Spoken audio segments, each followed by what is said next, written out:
Bob and Brad, the two most famous physical therapists on the internet. I'm ready to go, Brad. Hi, folks. I'm Bob Shaw, physical therapist. Brad Heine, The suit physical tight. therapist. And together we have the most famous physical therapist on the internet. You threw me off. In our good opinion, Lord. of course, Bob. Wow. Get those germs away I from me. don't have my handkerchief, Bob. I'm sorry. Today we're going to talk about how to fix forward head posture, 3 easy steps. I like this, Brad, because it's all-encompassing. It goes throughout your entire day. Because this is a constant problem you have to struggle against. Right. And again, like the title says, it's one of those easy things you can do or simple, but you need to be consistent with it. But we'll show you the tips. You need to make it a habit. Habit. Yeah. A good habit. Yeah. Well, that's good habits. By the way, if you're new to our channel, please take a second to subscribe to us. We provide videos how to stay healthy, fit, pain-free, and we upload every day. We're also always giving away something. I don't know what we're giving away right now, but we're giving away something. And you can find that if you go on Facebook. It's always pinned to the top of our page. But also, you can go to bobandbrad.com. We have a giveaway section, and it'll tell you what we're giving away. Bob and Brad's not that hard to remember. No. That's what I like. 2 B's. That's right. Yeah. Very astute. Okay, let's get on with this head posture thing, Bob. It's one of those things it's causing problems in our society. A lot of problems. People don't realize you can get neck pain from it. You can also get shoulder pain from this. And going down the arm. And going down the arm, right. Pain down the arm. From the pinched nerves. The nerves from your neck go all the way down your arms, and that's how that all works out. You get thoracic outlet syndrome from bad posture. There you go. So. It goes on. And the big thing that's really promoting it now is what we do in our daily lives, from texting, using our smartphone, looking at a computer, driving our car, sitting in soft furniture chairs, that promotes all this slouching, and the head naturally goes forward. And once you train your body to be like this, then when you stand up and walk, it's going to stay that way too, because that feels normal to you. Right. So you're going to be walking like this all the right. time. We're literally training our bodies to be out of posture by our daily habits. So we need to fight against that. And Bob and I, we are on the good fight. We're on the brink of, there you go. Of disaster. No, we're on the brink of good things. Okay, so in bed, in the morning, the first thing we're going to talk about how you can address this laying down in bed, how you can address it seated, and how you can address it standing. So we'll start out in the laying on your back or supine position. Good. You want me to lay down? Yeah, Bob? go ahead, Bob. I'm getting. Since you're talking. Yeah. Yep. I'm babbling away. So this works out really well if you have a rolled towel, right? And you can do this on the floor also, but you can do it on bed. In the bed. You could actually probably, I don't know, could you use a pillow? Maybe roll up your pillow. Actually, it depends on how far your head is forward. You could do it without a towel. You don't have to have a towel there. I've done it without and have patients do it. Yeah, the towel kind of makes it easier to do, and also makes it easier to see what I'm doing. Right, especially with the camera. Go ahead. So he's going to do a chin tuck. So does that show up? Can you see that? So I'm trying not to go put my chin down to my chest or my chin up like that. I'm trying to just back it up into the mattress.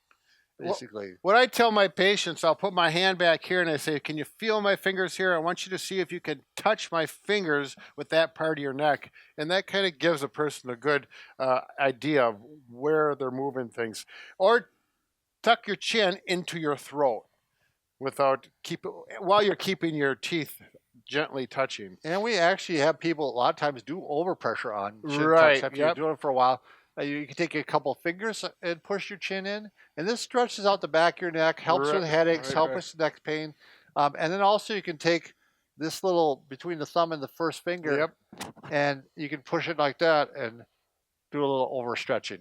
Now, as far as how many times, probably 10 times good. If you do this 10 times, or if you hold it, for a few 10, 15 seconds, you can reduce repetitions. But that's going to be enough while you're laying there. Get up and go on with the rest of the day. And then when you go to the seated position, it's a great start to the day. Yeah. You're starting off in good posture. And now you're going to eat breakfast. Well, then you throw a few in there. There we go. Right before I eat my cereal.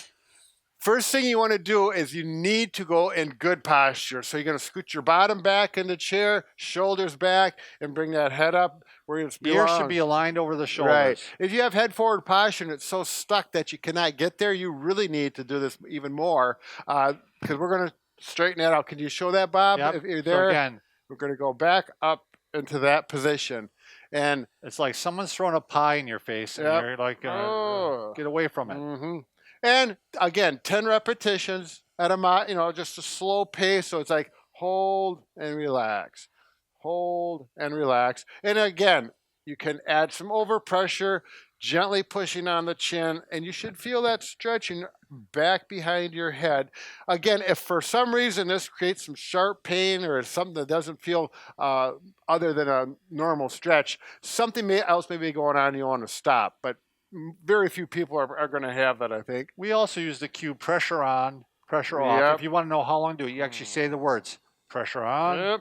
pressure off, pressure on, pressure off. Right. And another little cue on this, if you want to add, you can do a little massage, because these muscles here oftentimes get tight. And if you massage this area right where the muscles connect to your skull, that occiput bone, loosen those up, and then do this. And that can give you some better range of motion. You might move even further than Right, you did. So. exactly. So and how it about- feels good too, Bob. That's right. Good for headaches. It generally is going to help ward off headaches. Right. And it's also going to feel, if you have a headache, it may dampen it down a Sure. little bit. So- Right. All this stuff works together. You know, Yeah. the head forward posture and all these other problems that you may have. So now you're going to show the standing position, Brad? Yep.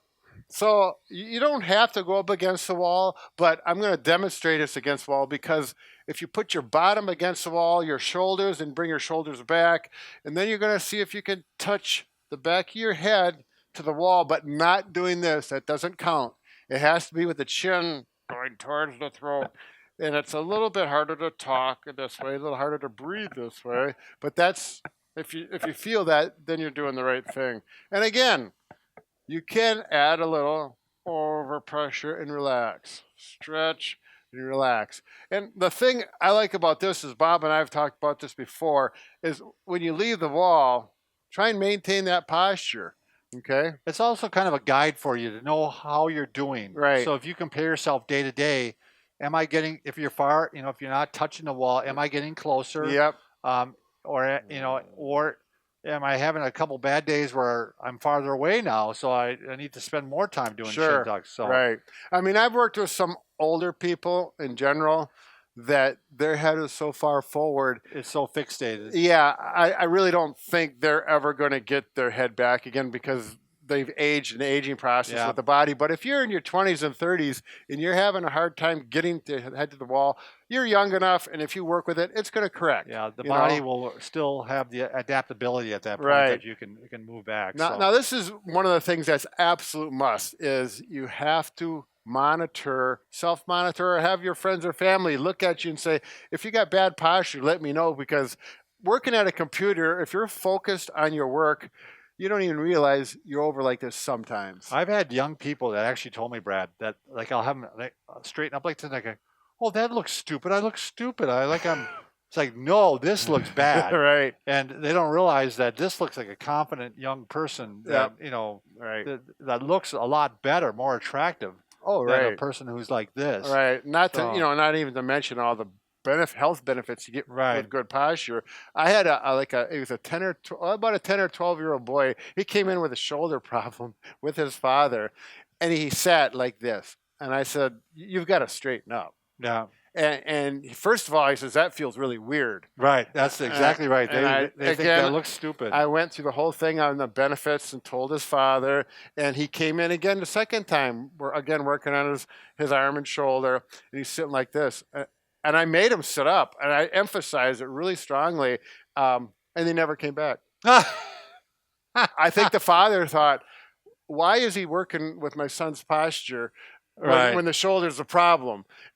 And I thought I made it clear that right. if you don't have this isn't going to. It might have been another reason too, Brad. That it didn't come I back, don't know, but But it is interesting. I mean, if we don't solve the root problem, yeah, you're not going to solve the problem of shoulder pain. Right, I mean, right. if you can, fix it for a while, but it's going to come right back again. right. And there's so many other benefits. I just felt it was my responsibility as a therapist to teach him that, and I wasn't going to back off, and I Right. didn't. No, and So he left. again, who knows? Maybe some other reason came on, right? They didn't like your looks or something. Like Well, yeah, it might have been some of that nature. all right, remember we can fix just about anything Except for a broken heart. there you go, Bob. But we keep working on it. I know Apparently, it, but yet right. we're not getting anywhere. No, we're getting somewhere, Bob. Remember 5 years ago when we started doing this? Yes. Yeah. Okay. We're a thanks little for farther watching. than that.